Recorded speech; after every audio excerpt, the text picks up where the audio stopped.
Hello and welcome to Clearview News Desk. We are reaching you live from Nigeria's capital city, Abuja. First, the headlines.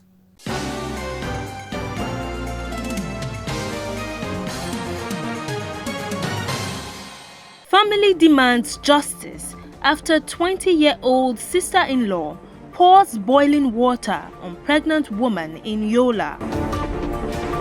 Lawyer begs Lagos for mercy, says kidnap kingpin Evans, now a repentant criminal.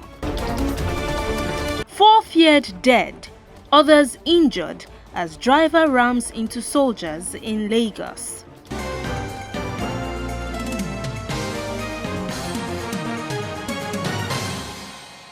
I am Gloria Atta with these and more. Welcome. Chief Emefo Etudo, the lawyer representing alleged kidnapping kingpin Chukwudimeme Onwamidike, also known as Evans, has told a Lagos High Court in Ikeja that his client has repented from his criminal ways and has appealed to the Lagos State government for mercy. Addressing journalists after the court session, Chief Etudo said his client has undergone a very remarkable reformation through the effort of the Redeemed Christian Church of God, RCCG, and the federal government. Meanwhile, State Prosecutor Y.A. Sule confirmed Evans's application for plea bargain, saying that the appropriate will consider it. 4 soldiers attached to the Muyong barracks in Morocco area of Shomolu in Lagos are reportedly feared dead, and others have been injured after a suspected drunk driver rammed into them. It was gathered that the driver rammed into the soldiers during their monthly road jogging outside the barracks in the early hours of Friday. Speaking with journalists, an eyewitness identified as Priscilla, who lives in the area, said the Toyota vehicle had 3 young men as the occupants, running at full speed before ramming into the soldiers. She said the young men attempted to run away after the accident happened, but were apprehended and beaten while their vehicle was vandalized. More details to come in our subsequent bulletin, and may their souls rest in peace. The Armed Forces Radio will be celebrating 10 years of its existence, having been commissioned by former President Goodluck Ebele Jonathan on 22nd May 2015. As expected, the station, under the leadership of its Executive Director, Colonel Timothy Anthiga, retired, is expected to roll out the drums to mark the station's incredible decade-long journey later this year. The Armed Forces Radio broadcasting on 107.7 FM is a military radio station owned by the Nigerian Armed Forces located at the Mogadishu cantonment in Abuja. The station, which is the first ultra-modern military radio station in West Africa, was established to enhance the management and dissemination of defense information to the Nigerian public by promoting civil-military relationship in the country, as well as to highlight the efforts of the Nigerian military in addressing the insecurity situation across different parts of the country. 10 years after its creation, the radio station is set to celebrate its impact on the Nigerian people, as well as highlight the counter-terrorism efforts of the Nigerian Armed Forces. In a move to tackle the menace of vandalism and theft of public infrastructure in the Federal Capital Territory, the FCT Police Command has arrested suspects involved in vandalism and theft of public infrastructure worth over 1 billion naira within the FCT. During the parade of the suspects this Friday, the Commissioner of Police in the FCT, Olatunji Disu, highlighted the outstanding accomplishments of the command against the scourge of vandalism plaguing the Federal Capital Territory FCT. Disu said the FCT Police Command and other sister security agencies initiated Operation Sweep, a decisive enforcement action targeting the vandalization, destruction and illegal sale of the nation's critical infrastructure to pan-taker operators and other illicit buyers. Clearview News' Imifonokon has the details. Recall that on January 13, 2025, The FCT Minister, Nyesom Wike, had convened a crucial FCT Core Security Committee meeting with heads of security agencies. The committee resolved that anybody arrested for vandalizing public infrastructure will be charged to court and tried for economic sabotage and, if possible, attempted murder. During the parade of the suspect in Abuja this Friday, the Commissioner of Police in FCT, Olatunji Disu, said the arrest of the suspect culminated in a joint task force with a directive ordering the immediate 2-week closure of all scrap yards commonly referred to as Panteka Market within the FCT. The launch of Operation Sweep is a joint task force. In alignment with this directive, the security operatives initiated Operation Sweep, a decisive enforcement action targeting vandalism, destruction, illegal sales of critical infrastructure to Panteka operators and other illicit buyers. Several major Panteka markets raided include Dede Panteka, Kabusa Panteka, Dede Outway Lane Panteka. January 24, we raided Zuba Panteka and Diko Panteka in Niger State, and these are the things recovered. Documents related to vehicles with unverified ownership, fake fabricated Mercedes-Benz chassis numbers, industrial solar batteries suspected to have been stolen, solar panels of different makes, large quantity of sacks filled with naked armored cables wires that have been stolen from the FCT command and burnt for them to use the copper inside for making earrings and spoons. We recovered weighing machines and a lot of vehicle rims cut into iron rods.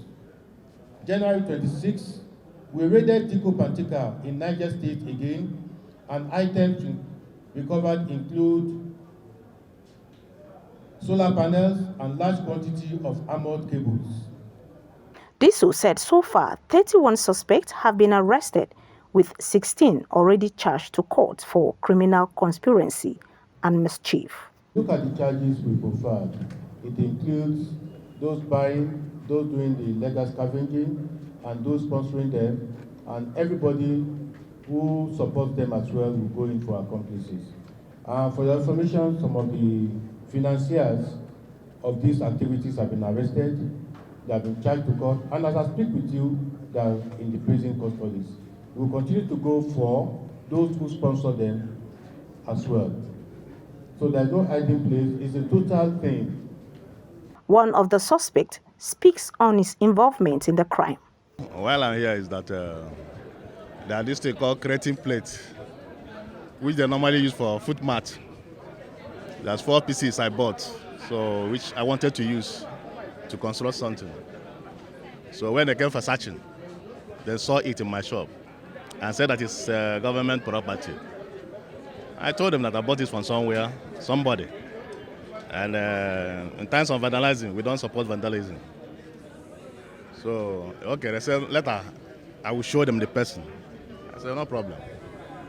Before they could finish searching, it's like late. They carry us, all of us, down here. If we call, we used to hang around. So they said the market authorities should call people that have shop. So all of us came in. They start searching shop by shop. So if you can't your shop, you open, they look. So before they see the thing, say it's a government property. I told them I bought it. And the person I bought it is inside the market.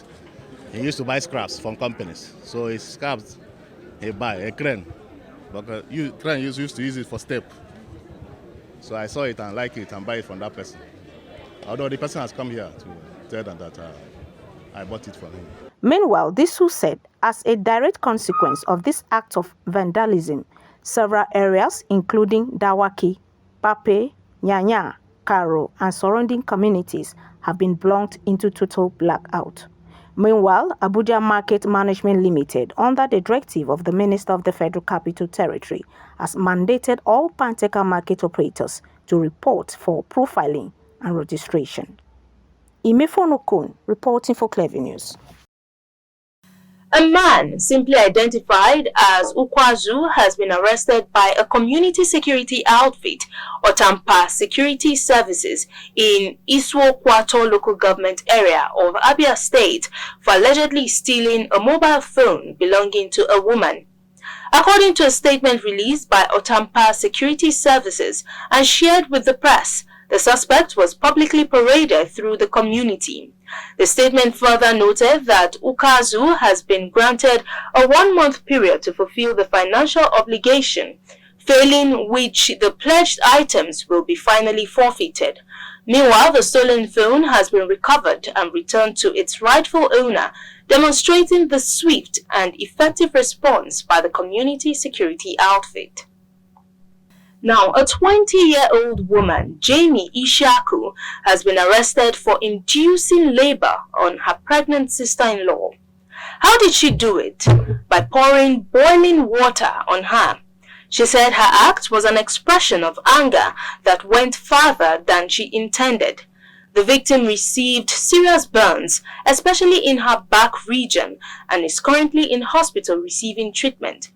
Jamila, resident of Dubeli, a community in Yola North local government area, said she acted in blind anger in the course of a heated argument between her and the victim. The police public relations officer in Adamawa State, SP Suleiman Nguroje, said the suspect would face the consequences of her action. The assurance came as the victim's family demanded for justice. A sister of the victim, Nafisat Dahiru, said the family would be expecting the police to take decisive action. If you are just joining us, you're watching the news on Clearview News Desk. We will be back after this break. Stay with us.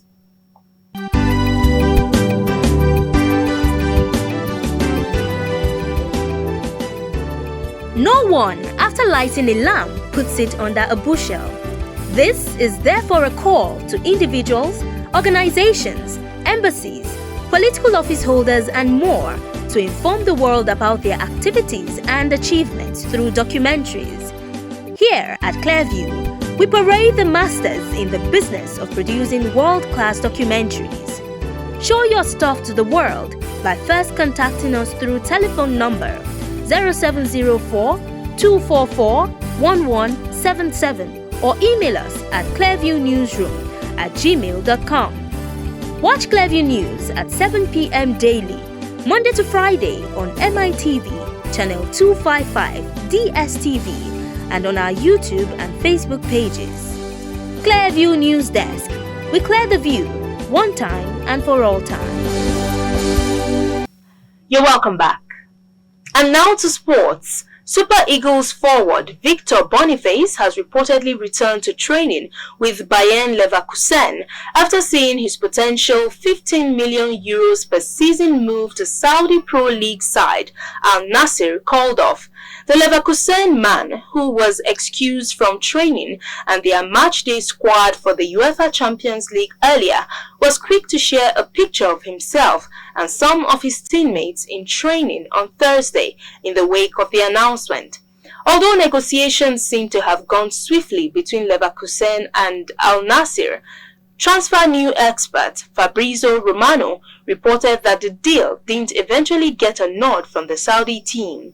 It was gathered that Al Nassr's reasons for not proceeding with the deal are related to their pursuit of Aston Villa's John Duran, a player they also identified before going for Boniface. And that's the news. But before we go, a recap of the top stories.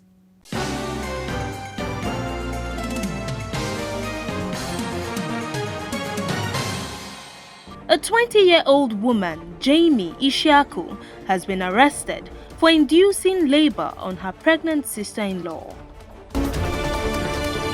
The lawyer representing alleged kidnapping kingpin Evans has told a Lagos High Court in Ikeja that his client has repented from his criminal ways and has appealed to the Lagos State government for mercy.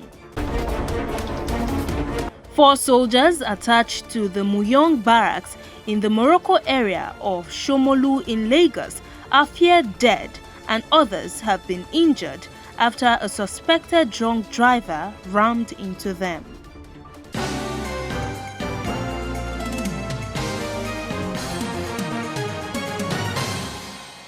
You can follow up on latest events and happenings around you via our social media platforms on Facebook, Instagram, and YouTube at Clearview News Desk, or via our handle on X, formerly known as Twitter, at Clearview Online.